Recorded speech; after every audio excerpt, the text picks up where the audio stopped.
কিয়ামতের আগে সত্যবাদীকে বলা হবে মিথ্যাবাদী, আর মিথ্যাবাদীকে বলা হবে পরম সত্যবাদী।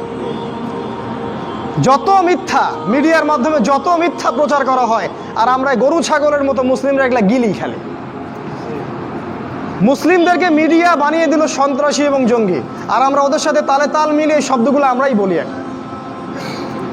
ওরা সারা বিশ্বে লক্ষ লক্ষ মানুষকে মেরে ফেললো, আফগানিস্তানে, পাকিস্তানে, ইরাকে, ইরানে, এই যে মায়ানমারে, চায়নায়, সিরিয়ায়, ইয়েমেনে।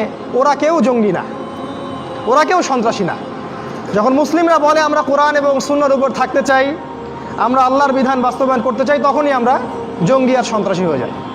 এই মিডিয়ার মধ্য দিয়ে সত্যকে মিথ্যা বানানো হয়েছে, আর মিথ্যাকে সত্য বানানো হয়েছে। পৃথিবীর সবচেয়ে ফাসেক, জালেম, মুনাফেক যে, তাকে বলা হচ্ছে মিডিয়া এটা পরম সত্যবাদী, মহাপুরুষ। অথচ জীবনে এক ওয়াক্ত নামাজও সে কখনো পড়ে নাই। বাক স্বাধীনতার নামে আজকে রাসূল সাল্লাল্লাহু আলাইহি ওয়াসাল্লামের নামে কটূক্তি করা হচ্ছে, তাকে অপমান করা হচ্ছে, তার কার্টুন আঁকা হচ্ছে, আর আমরা মুসলিমরা বসে ঘরে বসে হালুয়া খাচ্ছি। আমরা কিছু বললেই এটা হয়ে যাচ্ছে আগ্রাসন, মৌলবাদী। আর ওরা এরকম হাজারটা কাজ করলেও এটা বাক স্বাধীনতা, মত প্রকাশের স্বাধীনতা। আসলে ভাই ঈমান সেই জায়গায় আর নাই। মৃত্যু হলেই বুঝতে পারবেন যে কোন জায়গায় ঈমান ছিল। আল্লাহ পাক বোঝার তৌফিক দান করুন।